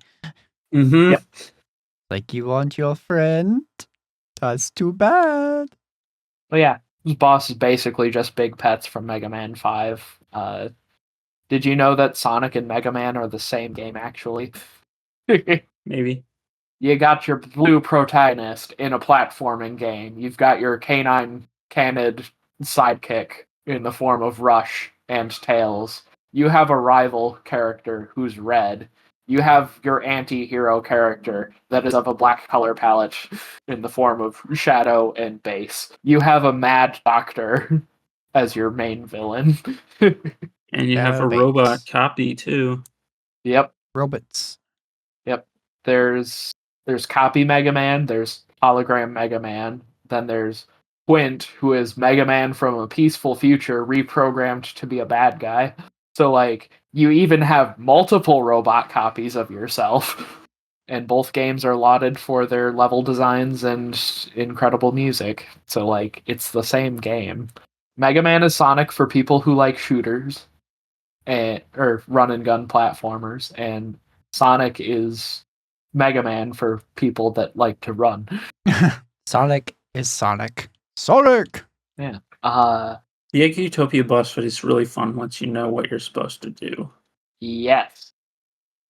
The egg Emphasis on what you knowing what you're supposed to do. Yes. And what is that exactly? Have you gotten there? Someone that may or may not be there yet. Press up. Yep. Oh. Up, down, left, right, A, B, start. No, Kinda, just yeah. up. So Egg Utopia's stage is like centered around changing gravity. But, like, sometimes you're running on the ceiling, sometimes you're not. It's pretty good about not being abusive with spikes and stuff. Yes. There is And- one spot though where it changes the gravity upside down, and you go up this narrow path and right on top of an enemy. I think I know which one you're talking about. It's one of those purple. It's like one of those robot Yeah. mice. Yeah, Yeah. you hit the mice a lot. Yeah, But it does feed you lots of rings too.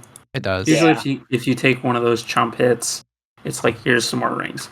Mhm. Yeah. Yeah, that stage seemed to have a weirdly large amount of, like, here's an enemy that we're going to trip you with, but also here's a 5-ring box for you. Right? Yeah. It's also very, very fast. It Yes. is. Yeah, and the way they use gravity switching to make alternate routes even more interesting, like sometimes like if you go by a sign, you'll flip up to the ceiling, but if you go by that sign while you're on the ceiling, you'll go to the ground. Yeah. So then, the routes change based on which gravity you're in. Yeah. Which is really cool. Yeah. But that boss It's- fight is something, alright. I do not have a hard time with the egg frog. I had an hard time with the egg frog at first. Oh, we're about to see how I fare against it. Yeah. See, I didn't know that pressing up or down would change your gravity, so Eggman hopped on the ceiling, and I was just waiting for him to come back down. Like, I didn't know I could go to him. And wouldn't you know it, probably my favorite time fighting this boss was as Cream when I had a weapon at. Uh-huh. And I guess since we're mentioning that again, that is one of the things that kind of detracts, like, it kind of takes away the uniqueness of the characters since all of the boss fights are auto runners. Mm-hmm. Because, like, Tails has a tail attack where he'll, like, whip his tails and can kill Badniks with it. Mm-hmm. Those And punches. Knuckles punches. Got, like, a 3-hit combo, and then, you can press up to shadow box and kill things accidentally. And they're basically useless during boss fights. Like, there were some boss fights in Sonic Advance 1 where those characters, you could actually take advantage of their special attack abilities to make the bosses easier, but you can't because they all only work when stationary. So you could try and tail swipe one of the bosses as Tails, but you'll end up standing in place and get sucked all the way back to the left side of the screen away from the boss. I beat him. Or Yep. if you're Knuckles, then like trying to do the punch combo will stop you in place. It is. Punch. If anything, it's more useful for dodging out of the way of some things because it does stop you in place. Yep. Wait a minute. Wait a minute. It's the Wait a hammer minute. car again. But it's in Yes. space. The hammer car in space. You've reached Double X Zone. The Mega Man boss rush. Hey, wait a second. Is this the same as Mega Man? Is Sonic Mega Man again? Yeah, I think this was the first time Sonic ever did a boss rush. Yeah, and it's like a proper, like, refight all of the bosses in the game, albeit with, like, toned down difficulty because they're only, like, 4 hits each now instead of... I want to say so, yeah. Yeah, it's half. Yeah. If you have it on easy mode, it's 6 hits to kill a boss, and then 3 hits to kill the XX bosses. Yeah. As it should be. Yeah. Some of those bosses take way too many hits. I mean, it's the standard 8. Yeah. 8's too much. 8 is too Well, much. flip on easy mode then. It I didn't feels... know there was an easy mode. This is the first time hearing of an easy mode. There's some easy mode in Advance too. Things that I literally said 3 days ago during the Sonic Advance 2 stream. Clearly, you should have been there for that one, Colin. I should have been there for that one. Yeah, this game has a really cool final boss. Yeah. What is he called? Hold on. Super Egg Robo Z is his official name. Dragon Ball Z. Wow. Sonic is Dragon Ball Z. Wait, we've been over you'll this. Yes. You'll see it in a second. Like, what if we feel took like we- Mega Man and we added the Dragon Balls and make them go really fast? No, it's also really funny that our last that one game was a Metroid game. Our first our first that one game was a Metroid game. Our second that one game was a Sonic game. Our previous that one game was a Metroid game. And now we're doing 2 Sonic games. Does that mean next we're gonna have to do 3 Pokemon games? Cover an entire generation of Pokemon? We could do Diamond, Pearl, Platinum next. Nah. No. About red, blue, yellow, or red, RBY. green, blue. Red, green, blue. Oh, I want to play green. We are No. doing 3 games next time, but I'll leave that there. Oh yeah. Yeah. There may be an upcoming episode with 3 games in it. It's Maybe. true. It might be happening soon. Yeah. The final boss is really cool, and I think it might be my favorite Sonic final boss. Well, I sure would love to see it, but I'm stuck at the Ice Paradise boss of this again. It's only 4 hits. Yeah, but he's doing the sped up bomb drops as well. And you get hit by one and you're set back the entire way. Ah! Oops, I just got one shotted by the karate chop. It must be crushing damage. See, I don't think so, because you don't lose your rings like that with crushing damage. Yeah. That's true. It must be like the hitbox just doesn't it like cancels through your iframes or something? I don't know. That hand is something of an anomaly, I guess. It is. Maybe it's like, wait, no, that would only apply to like Sonic 1, where spike damage will kill you whether you're in iframes or not. I suppose they could do that, though. Anyway. In my opinion, that the hand hitbox is glitched. Anyway, describe final boss. It's a Gundam! A Gundam?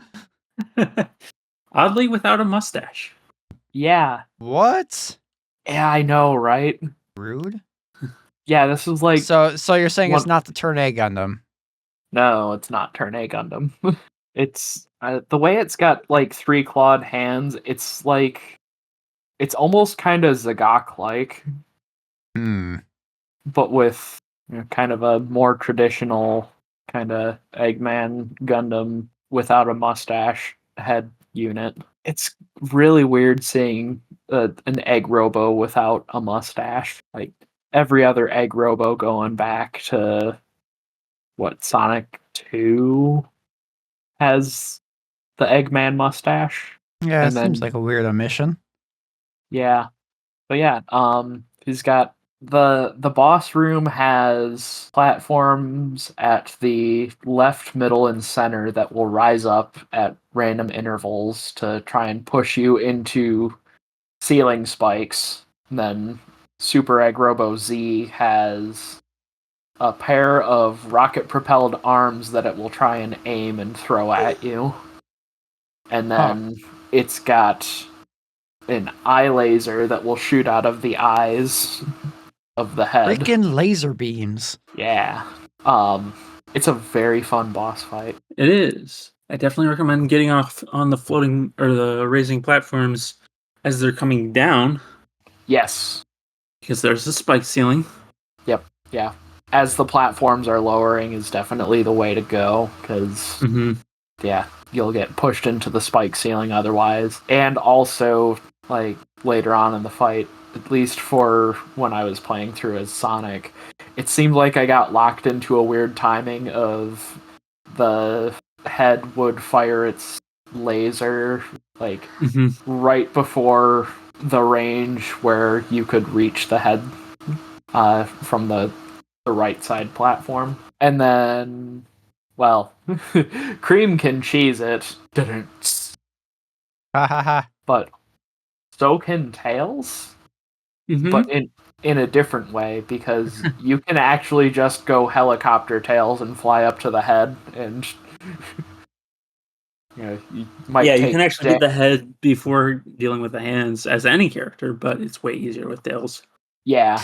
Like, with Tails, you can actually just fly up to the head and bounce off of it, and maybe get hit a couple of times, just make sure you catch a ring. It's fine. Yeah. I do find it annoying that, like, the rings in the boss fight will drop through the ground instead of bouncing around. Yeah. I don't know what's up with that. Incredibly inconsistent. Yeah. But yeah, I think it's probably my favorite Sonic the Hedgehog final boss. Or, well, not like you collected all the Chaos Emeralds final boss. Right. But yeah, I think. we briefly touched on unlocking stuff, but we didn't go through the hell that is actually like unlocking Amy or the through Area 53. Yeah, it's not great. No. So each stage has 7 special rings hidden throughout it. Yep, 7. And you have to collect all of those special rings on 1 life, because if you die, even if you start at a checkpoint, you will only start with the ring, or you won't start with any of the rings you collected. So yeah, if you hit a checkpoint, then you have to restart the level if you want to get all 7 rings. Yep. Unless you can backtrack, which sometimes you can and sometimes you can't. Yeah. In Hot Crater and Leaf Forest, it's a lot easier to backtrack, but starting with like Music Plant, you start having like tubes that you have to go through that are very much one way. Yeah. Hey, speaking of tubes that you have to go through that are one way, in Music Plant, the piano bouncing thing is what got me into Sonic the Hedgehog as a kid. Huh. When I was in kindergarten, there was an older student in after school care who would bring his Game Boy and would let me play Sonic Advance or other Game Boy games, but I was kind of fixated on Sonic Advance. Uh-huh. But then that kid, when Sonic Advance 2 came out, he brought it to school, and I saw Sonic bouncing on piano keys. I was like, okay, this is amazing, and it just blew my mind. Yeah. And I was a Sonic fan from then on. Yeah. But anyway, it does have also special rings. Yeah. Like, you have to collect all of the special rings in basically one take, and then you have to beat a special stage, and then you will get a Chaos Emerald. But you only get 1 Chaos Emerald per zone, which is both good and bad, because like, you can collect the special rings in Act 1 and Act 2 of a zone and have 2 chances at 1 Chaos Emerald, but if you already have that Chaos Emerald, then you don't get it again. Yeah. Usefully, because this game saves your level progress, you can just go back and just attempt one zone and try to get all the special stages. You don't have to do it like in a full playthrough, fortunately. That is true. And yeah, the fact that there are 2 in one zone, if you have a harder time getting all the special rings in the first act, you can go, okay, is the Act 2 route easier, and then do that one instead. Where's some other negatives, Lucas? Well, in order to unlock Amy, who is a secret character returning from Sonic Advance 1, you have to get all 7 Chaos Emeralds with each character. Yeah, each character. They're unlike Sonic Advance, where it's locked to your save file. All 7 Chaos Emeralds are based on the character. Yep. Yeah. So yeah, each character has to collect a full set of Chaos Emeralds in order to unlock Amy. And then presumably you also have to collect all of Amy's Chaos Emeralds to get to True Area 53. I'm not 100% sure on that. No. No? I'm looking that up. Looks like you don't get anything from beating the game as Amy. Oh. with Lame. all the Chaos Emeralds. Yeah, to get to True Area 53, which is the extra boss, to beat the game with Sonic with all 7 emeralds, then beat the game with Cream, Tails, and Knuckles. And then you do get individual things depending on how many characters you have with all 7. Beat the game with 1 character with 7 emeralds, you unlock Tiny Chow Garden, which in the previous game just came unlocked. If you beat the game with 2 characters with all emeralds, you unlock the Sound Test, which was already unlocked in the previous game. And if you beat the game with 3 characters, you unlock the boss option for Time Attack, which wasn't a thing in Sonic Advance 1 because of how that was set up. Yeah. So like most of these things are pretty underwhelming unlocks, except for Amy. But Amy Yeah. is such a ridiculous high Yeah, that's prerequisite. kind of a lot. Yeah. Yeah. And from what you were telling me, Amy's kind of mechanically streamlined to be more in line with the rest of the characters. Yeah. So You she's would not quite be able to as- play this game's level design with how Amy is. Yeah. Yeah. I beat it! Congrats! Hell yeah. Congratulations. Yay. I don't know if that makes good podcasting to be playing the game we're talking about as we're talking about it, but you know what? I had a score to settle with this game, and I settled it on air. So Yep. there you have it. Yeah, Definitely. what'd you think of the final boss? It took me a long time to figure out what I was doing with it. Like to feel out the hitboxes and stuff. Eventually, I just settled on like baiting out the hands as they come out, just focusing on them one-on-one. And then after that, just as the platform closest to the robot came down, like Neal suggested, jumping on it to hit the head, and then just doing that over and over again.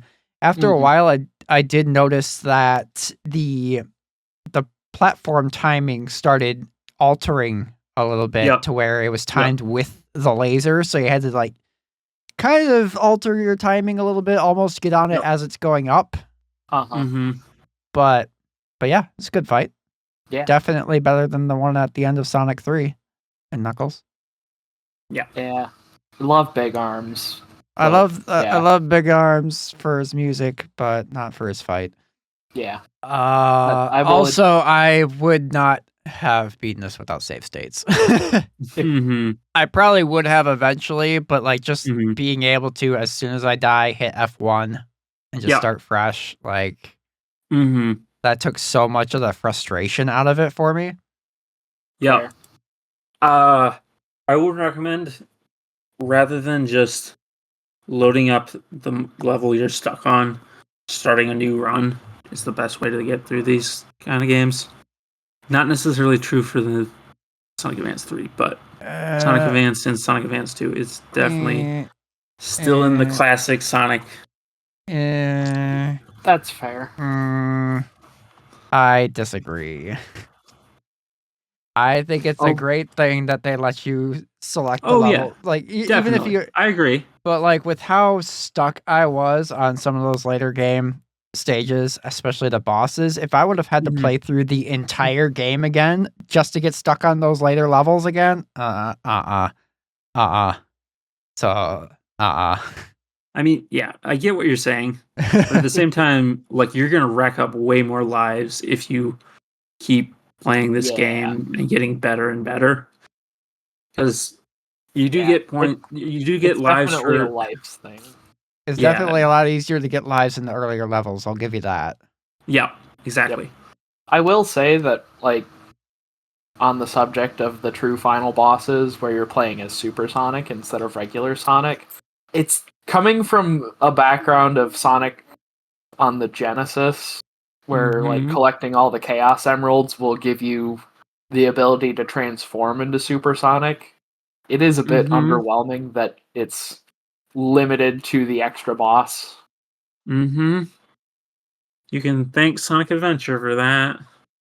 And then Sonic Pocket Adventure was like, we'll do that too for 2D games, even though, and it wasn't Sonic Pocket Adventure. Why? I don't even know when they started introducing transforming back into. Oh no, yes I do.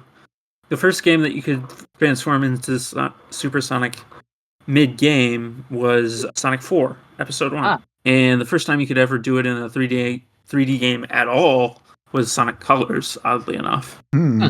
Or was it Smash Bros? That's Didn't Brawl come out? 2.5D. Did Brawl come out before Colors? Yeah, Yeah. but that's not a 3D game. That's a 2.5D game.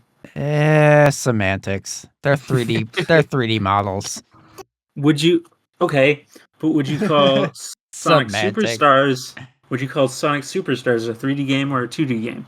I would call it a less good Superstar game than Kirby. I would call it a bad game. So,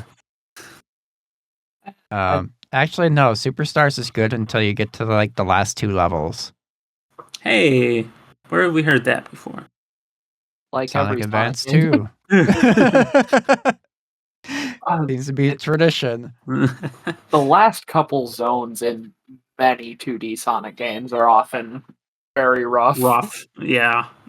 Honestly, if it weren't for the last 2 boss fights in Superstars in particular, it'd be a perfectly good game. Mm-hmm. But it has the issue that a lot of Sonic bosses have of just going on too long because so many hits are required.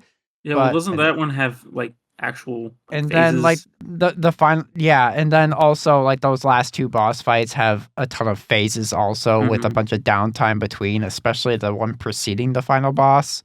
Yeah, It's 2D just so much. Sonic. It's so bad. 2D Sonic bosses should only have 2 phases max. Yeah, If- and there shouldn't if at be all. and there shouldn't be a lot of downtime between. Yeah, like- definitely. Like to Sonic Advance 2's credit, like the phase shifts are seamless. Mm-hmm. Yep. Yeah. Like you're not like double on a X slow zone is auto just like a scroller, long, just continuous kind of auto-scroll. yeah. Like there's one boss fight in Superstars that is just the whole boss fight is an auto scroller, but it's really really slow. And then in between, like there's like 3 phases, and in between each phase, there's like this like kind of like a platforming section, but not platforming. You're just like dodging stuff in between phases. Mm-hmm. It's so bad.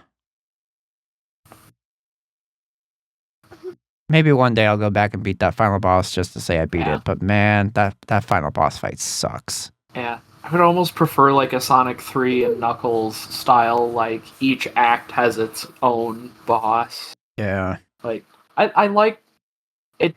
I liked having the Act 1 mid boss in Sonic 3 and Knuckles. Mm-hmm. Mm-hmm. Yeah, those were cool.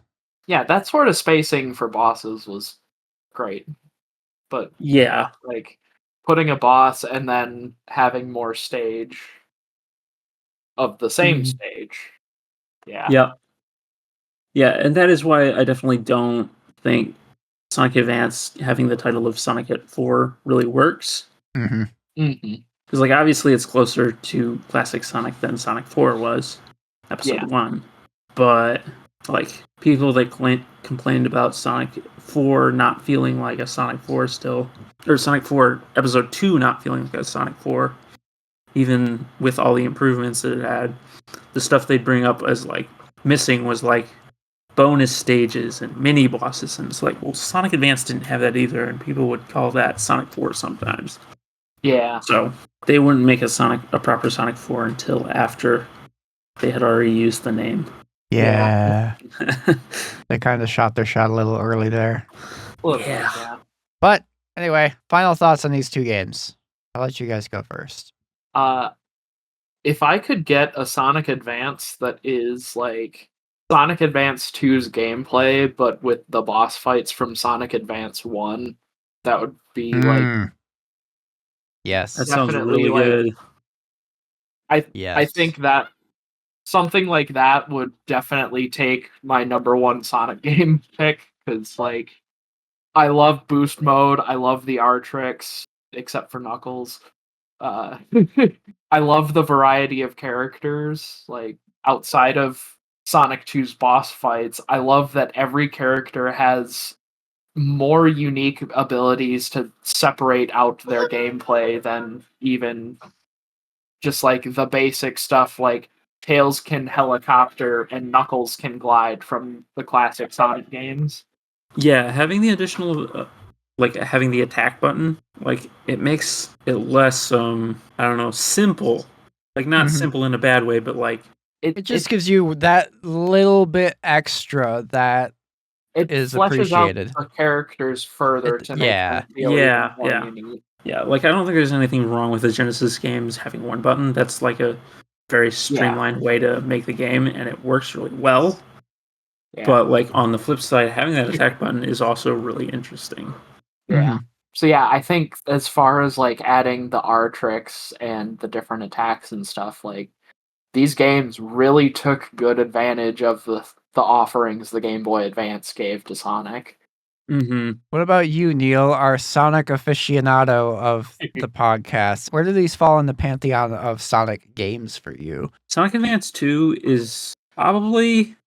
Sonic Advance 2 is definitely my favorite Sonic game ever, just because it was my first Game Boy game that I purchased myself. But I've waffled between which Sonic Advance game is what I consider actually the best gameplay wise. They all do such different things. Whereas the Genesis games, it was steadily they got better at what they were doing. This trilogy does something different every time. But I definitely think I prefer Sonic Advance 2. I would say there's a lot of better Sonic games out there between Mania and the Genesis games. Generations, I'd say, is better than Sonic Advance 2. Even Colors DS is probably the top handheld Sonic game and the top 2D Sonic game for me. Because they really mastered the Rush formula. Which, interestingly enough, this was the game that introduced the boost formula. Yeah. It's at its infancy here, but this leads to Sonic Rush. This leads to Sonic Unleashed, which leads to Colors and Generations. So, this is a very important Sonic game. Yeah. Even in just this form, I really love... I love the boost mode.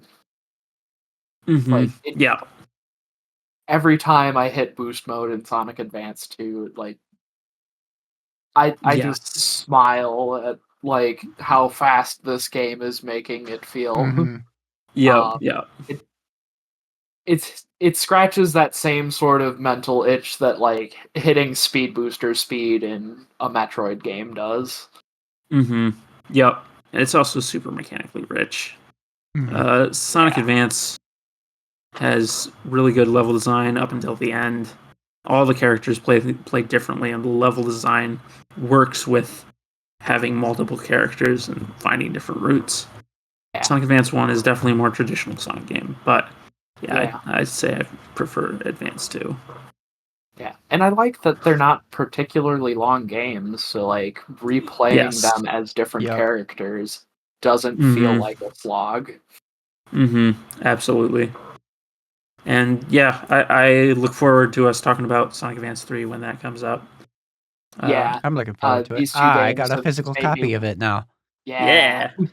Which, by the way, there is another store local to us. I found a copy of that. I know Neal probably doesn't need a copy, but no. I saw it yesterday. I was like, hey. Yeah, I was looking for the other two. They only had 3. Wow. Yeah, when I saw the game at the game store you bought it from, I was gonna be like, I'll just buy this for Colin or Lucas, and then he flipped the cartridge over and showed me the price, and I'm like, oh no, that's a lot for Sonic Advance 3. $25. Yeah. I mean, I've paid worse for third games and trilogies recently. Yes. Me too. Looking over at my copy of Xenosaga 3. And my copy of Mega Man X3 over in my office. I think you paid more for yours than I did mine too. Probably. Yeah. But I mean, how many wild encounters for Mega Man X3 have you ever had in your life? I've seen it exactly once. Yeah. Is that when it was under Lucas's ownership? No, I saw it at So I saw it at the store I bought Sonic Advance 3 from, oddly enough. Exactly Oh. once. It was not Okay. there long. Clearly because Lucas hadn't seen it there. Yeah, I've never seen a copy of X3 at that store. Yeah, I've seen it exactly once. Anyway, Colin, what are your final thoughts on Sonic Advance and Sonic Advance 2? Well, I don't hate Sonic Advance 2 anymore. Yay! Most important takeaway, obviously. That's a very Joachim Broden thoughts on the new Sabaton album opinion. So, upon finishing Sonic Advance 1, I was really excited to get into 2 because Right. Sonic Advance 1, all of the groundwork was there for it to be great, and all they had to do was build on it. And for the most part, they really did. Like I said, the first half of Advance 2 is some of the most fun I've ever had playing Sonic. Boss fights aside, I think the boss fights are all hot garbage, but even like as I was getting used to the more difficult levels later in the game, I was starting to see aspects of their design and stuff that I was actually getting some enjoyment out of. I mean, when I first started griping about it in our Discord, I mean, Lucas made mention of the windmills in the Sky Canyon. And I was like, at first, I was still kind of struggling with just getting past the first like 30 seconds of the stage. So I wasn't seeing, I was not seeing the fun in it. And then as I got further along and started to learn the stage a little bit more, I was like, yeah, okay. Yeah, these little windmill things are kind of cool because you maintain your momentum and then they flip you out in a certain direction and stuff. Yeah. But it's built to be very fast, but it's also a very precise stage. Yeah, I think what's really interesting about Sonic Advance 2 for me is I was reading through the Wikipedia before we started recording, and I mean, it's got an 83 on Metacritic. It was a very highly praised game, and rightfully so. But one of the things that the critics often pointed out was it was a more difficult game than the previous game. And so to see, like, reading that, like, falling in line with what I was feeling as I was playing, it's like, okay, that kind of makes sense. It is definitely harder than the first game, but there's so much more depth and variety in gameplay there just because of all the stuff that they add in to the game and the amount of speed that they added to the game. It's not my favorite Sonic game.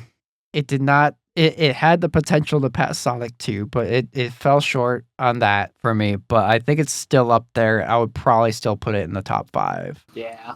Like these maybe top 3, honestly. It's very, very solid. I'm excited to see what changes they made in Sonic Advance 3 with the, I mean, obvious exception of the hub world thing that they got going on, because I've already played with that a little bit. Oh, you mean you haven't seen it, not you think it's terrible? Yeah, like the things that I haven't seen yet. Gotcha. Okay. Because I played the first 3 levels already, so I've seen the hub 3 world. acts or 3 zones? 3 acts. Okay. Yeah. Yeah. These are definitely in my top 5 for Sonic games that I've played. I will say Dimps, just with all 3 of these games, just like when they got to the next game, they just kind of said, throw aside what we worked on, drop from it a little bit, but do something new. And that gives them all their own identity while also still being connected to each other, which is pretty cool. Final thought. Why can't we play these on modern consoles? Yes. I agree. Jeez. Did you know that in Japan, they were on the Wii U Virtual Console? Are you kidding me? Yep. I think it's because in North America, they had to also look to THQ for publishing, and I think that might be where things hang up. Yeah, that's what I've heard. Good news. Man, THQ doesn't exist anymore. Yeah. Well, is that good or is that bad news? Right, that might be the issue. Yeah. Oh, man. But yeah, these games deserve, like, an HD remaster of some sort. Just, like, don't change any of, like, the overlying gameplay. Just blow everything up to 1080p. And I honestly love the sprite work so much in this. That, like, the sprite work is so good. Yes. Yeah. can't That's believe another we thing that haven't the touched reviews on- point out is like the sprites, they just give off this cartoon vibe. It feels like a Sonic cartoon. Yeah, like I will say I don't like Sonic Advance 1's sprite compared to 2. they are And kind of tame with their designs. yeah, they were kind of out of their model wasn't. They weren't all on model, but once Sonic Advance 2 started, it was like, okay, that looks like Sonic, and that looks Yep. really good. Sonic Advance 2's sprites are almost like, what if we actually made a game adaptation of Sonic X in terms of character design? Yep. Yeah. And Sonic X was attempting to do the like 2D art style of the adventure games that you get on the covers of those games that were the 2D renders at the time. So Yeah. Well, they did a really good job. they did. Yeah. And this is some of the best sprite work I've seen on a Game Boy Advance game. It's pretty good. And the sheer volume of sprites in Sonic Advance 3 is incredible. Wait till we get there. Looking forward to it. More than I was when we started recording before I actually settled my score with Sonic Advance 2. Yeah. I'm glad I did that though. I don't care if we were recording while I did it. I'm glad I did that. Yeah. I feel better about it too. now. Actually Yeah. having it done and out of the way. Yeah. But yeah, just learning that this is only the beginning of the boost system, and I absolutely love it, really makes me want to try Sonic Advance 3 and Sonic Rush and Sonic Colors and so on and so forth. Like, yeah, I would recommend the DS games for that. Sonic Advance 3 sort of does boost, but it's not quite as boosty. Yeah, it's not quite the focus in the same way. Yeah. Because of the added gimmick of the partners. Yeah. I mean, I've really only ever seen the current TAS on TAS videos for Sonic Advance 3, but I know it's very like partner mechanic heavy, which is fine. But yeah. And also like Sonic Rush is the introduction of Blaze the Cat. So yeah. Cool. Anyway, let's move on to our next segment and work on moving along, getting out of here. Our next segment is our weekly link to the past. I didn't even And pay attention to what this was. haha. So, since we're recording the episode early, I chose a game that releases on the day the episode goes live, which is May 28th. And on that day, 9 years ago in Japan, a little old game called Splatoon for the Wii U came out. 9 years ago? 9 years. Splatoon is 9 years old already, guys. Wow. That's insane.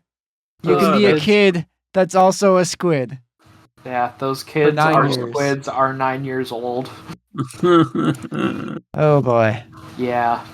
So I never got to play the It's like- original Splatoon, but I did play a fair bit of Splatoon 2 before 3 came out, and it's so fun. Yeah. I love that the focus is less on killing people and more on just making a mess. So if you're not as good at the precision shooting aspect of it, you can still contribute. And in a lot of cases, you're actually contributing more by not focusing on killing other players. Yeah. It's more like killing other players in Splatoon is more of a defensive than an offensive thing, which I really like about that.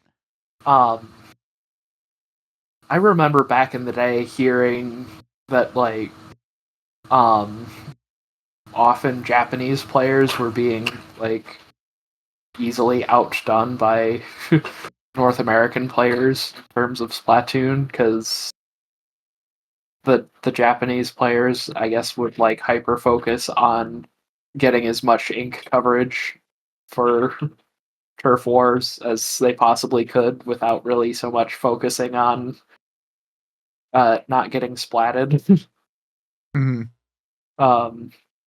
Which, I mean, multiplayer shooter type games are hugely popular in North America, so like that doesn't entirely surprise me. Yeah, this was one of Nintendo's first new IP, like genuinely new IP in quite some time. Yeah. For that time period. And to see it come out and just be an instant success, we're now 3 games deep into it. Yeah. Like, It's really cool to see that this was such a big departure from what we knew of Nintendo for them to go into like a competitive multiplayer shooter space. But they did it in such a uniquely Nintendo way that you just have to Yeah. appreciate it. Yeah, like, previous new IPs that turned up on the Wii or the GameCube and Wii, like, kind of came and went, and then Splatoon came along, and it's been like a mainstay of the Wii U and Switch era. Mm-hmm. Like, it's hard to believe that game or that franchise is only like 2 console generations old, really. Yeah. Um, Now I kind of want to play some Splatoon. yeah.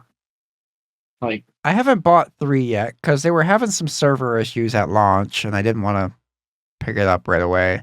But maybe soon. Got a new Salmon Run mode in there. Salmon Yeah. Run is so fun. I think that was something they added in 2, so I don't think the first game had it. yeah. But God, Salmon Run was so fun. Just watching our friend JJ play Salmon Run at Magic Night, it looks really fun. It's great. Yeah, highly recommend playing Splatoon if you haven't. It's such a good time. Like the skill ceiling is high, but the skill floor is also like what would the proper term? Low skill floor? Yeah, like it's super easy to get in and feel like you're doing something just by the nature of how the game works. Yeah, like, But yeah, happy birthday, Splatoon! 9 years old already. That's insane. squids aren't gonna be kids; they're gonna be teens soon. You're a kid. They You're a grow up preteen so now. You're a fast. squid. Oh man.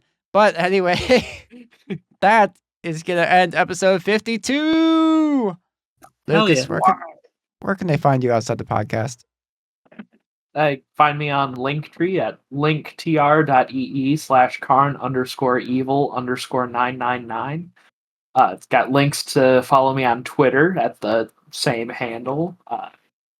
Links to my YouTube channel where I post long plays of the games that we feature in our That One Game episodes.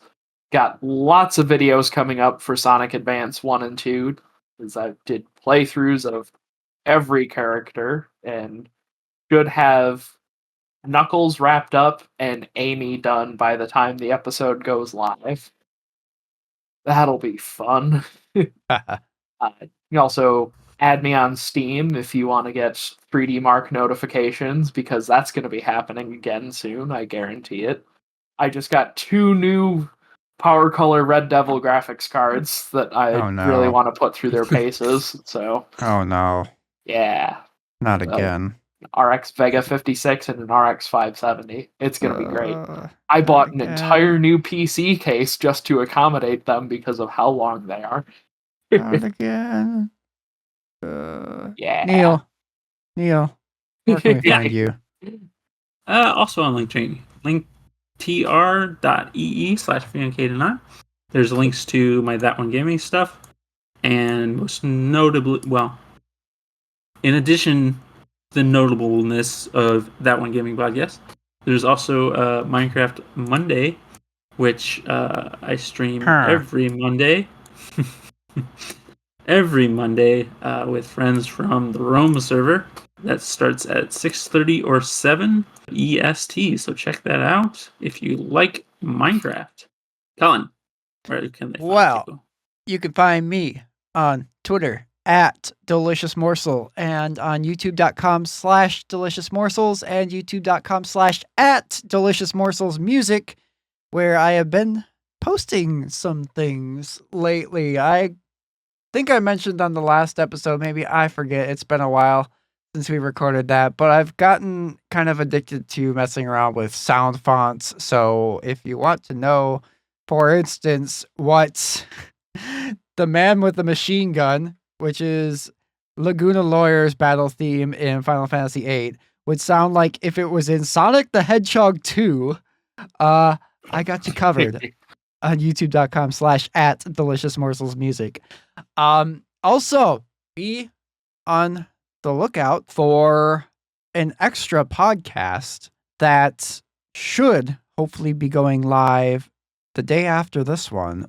So if you're listening to this the day it goes live, tomorrow you should be seeing in the feeds a new That One Gaming Podcast side quest where I sat down with Jazzy from the Discord community and we spent 6 hours recording a review for Final Fantasy VII Rebirth. So that is going to be split into 2 parts. The first part is going to be launching tomorrow as of the day that this episode goes live, if you're listening to it the day it goes live. And that is going to be completely spoiler free. And then at some point in the future, not sure when yet, but I mean, it takes a long time to edit that much audio. At some future point, there will also be the part 2. That is a complete spoiler cast. So we separated it that way on purpose. So that way, if you haven't played the game and you don't want stuff from the story spoiled, you can just listen to our thoughts on the base level of the game, like mechanically and on the music and all that kind of stuff, and not have to worry about story spoilers and stuff. So look forward to that. It was such a fun time sitting down and talking about that game. I can't believe we recorded for over 6 hours. Yeah. So a little bit of inside baseball here. So our Discord bot that we use to record this show, Craig, it will record for up to 6 hours and then it just automatically stops. Like that's how much it kept out of recording. Yep. So we had to stop and add in a second instance afterward to restart and record the rest of it because we were recording for so long. Damn. Fun fact, the 3 of us have never hit that 6-hour mark in the 2 years we recorded this podcast. So we've hit like high 4-hour with like our tier list episodes, I think. Yep. Sounds right. But we've never hit that 6 hours. Yeah. Wouldn't surprise me if it was like ranking controllers hit almost 4 hours. I think it was the Nintendo one. Nintendo franchises. Yeah, Nintendo franchises too was another really long one. So it was such a fun chat. Look forward to that coming out after this episode goes live. It was so much fun. I always enjoy the side quest episodes. Yes. I wanted to do more, but they are just so hard to set up, and I learned very quickly after I started doing them how just difficult they are to arrange. And like this is something that Jazzy and I have been talking about since Rebirth came out, wanting to do. And here we are 3 months after the game came out and just finally got time to do it. So, but yeah, look forward to that. But anyway, as always, if you liked what you heard here today, please be sure to hit the subscribe button where that's an option. Leave us a review on Apple Podcasts because I hear they like that stuff. Hit the like button if that's a thing, and feel free to share this episode with a friend. We are going to be back in a couple weeks with another episode, but until then, have a wonderful rest of your day, and remember... Play for the cows. Stay for the bad mix.